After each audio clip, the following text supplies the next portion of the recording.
Welcome back to the cave, everybody.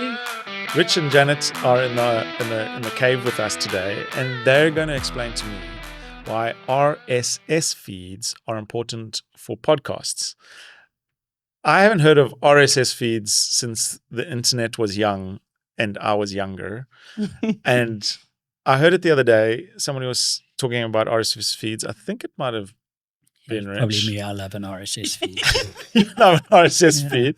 And I was like, are we still using that technology? And maybe there's something I'm missing that I'm missing out on my podcast. So tell me why and when and how. Let me tell you, if your life is devoid of RSS feeds, then are you even living at all? RSS feeds are the hottest topic these days. I'm only joking. But an RSS feed is something that has been around for a very, very long time. It's pretty basic code. RSS just stands for Really Simple Syndication. Is it though? Pretty simple as it gets. Syndication just means the controlled distribution of a thing. Okay. So all it really is a feed that you use to distribute your podcast. So there's a handful or lots of different podcast platforms that you can put your podcast on. Especially if you've got a video podcast, there's a lot more options even for you. But the file sizes are big. Uploading it individually to every platform can be a bit of a pain in the ass.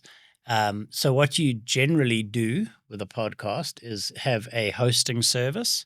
Mm-hmm. And much like you have to host your website on a server somewhere, you host your podcast episodes. Like a video, like on YouTube. You would, yeah. But so it's like uploading it to YouTube, but you would upload it to this hosting service that you have. Oh, so what's a hosting service? Like a website or a server? It's a server. You basically, it's where all your content sits. So we're not talking about Vimeo or YouTube? No. But this will, I'll get there. So you upload your podcast content to a hosting provider that is specially designed to host podcasts. Oh, I see. Or anything where you want to distribute content. So you upload all your episodes just to this one place, and then that service generates an RSS feed that sends your podcast to the various platforms. And then do you have control over what platforms it sends to? Yeah. Oh. Yeah. And you can include whatever information you want in your RSS feed. So the little lines of code will have like your podcast episode title, the description, the image, the length, the artwork. Like the thumbnail and all that stuff. It's all the stuff that these things require will get packaged into an RSS feed and sent out to whatever platforms you want it to. So then you just manage all your episodes and everything from one central point. You don't have to mission around on all these different platforms. Okay. There's a change to something, you just change it once on your hosting platform and it'll take care of the rest. The RSS feed is like automatically pinged by the different platforms all the time. So it updates. If you make a change, it'll update it everywhere. So big question. Can I link Uber Eats to my RSS feed? To do what precisely? I needed to distribute the food to syndication. It's a syndication. You need an Uber Eats syndication. Look, I love an RSS feed, so I will.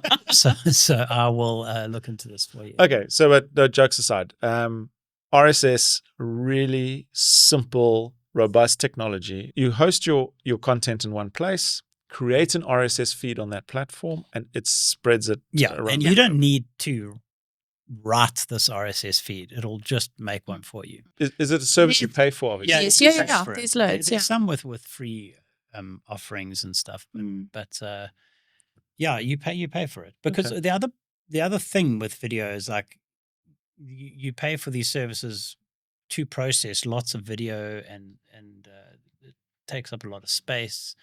That needs to be fast, otherwise your viewing experience is terrible, right? Yeah. If it's so when would you choose to do that kind of hosting platform over uploading to YouTube and using the link? Yeah, you can do that. So like if you plan on distributing to many channels or many different podcast services, the hosting and RSS feed way is the way to go.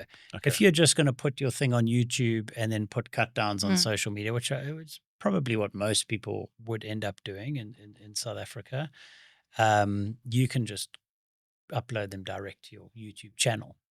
Okay. I think it's also worth noting that there's a little bit more just beyond the convenience factor. There's also the analytics side of things. So that hosting often also supplies you, depending on which you choose and which package you're on within that hosting provider, there's a lot of analytics. How many viewers did you have on your last episode, or listeners? And they can do that because they're providing the RSS feed that gets used or pinged or... Yeah, the additional information that it gives you, the analytics, is also really useful. So, from a marketing perspective, when you are looking at your listenership and you want to know which episodes were more popular than others, that kind of data is sitting there as well within the hosting.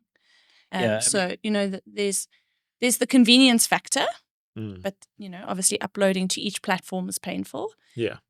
But there's also the additional but on that offering that it gives you. On that point, the more platforms you have, the more places there are going to be for you to go and look for analytics. So having it all in one place is super beneficial. If your podcast is on 10 different platforms, you're going to have to go and gather analytics from each of them, or you can have it all in one place. So let us know in the comments below if you've got questions about RSS feeds, but I think that's all I need to know. Thanks, guys. Cool.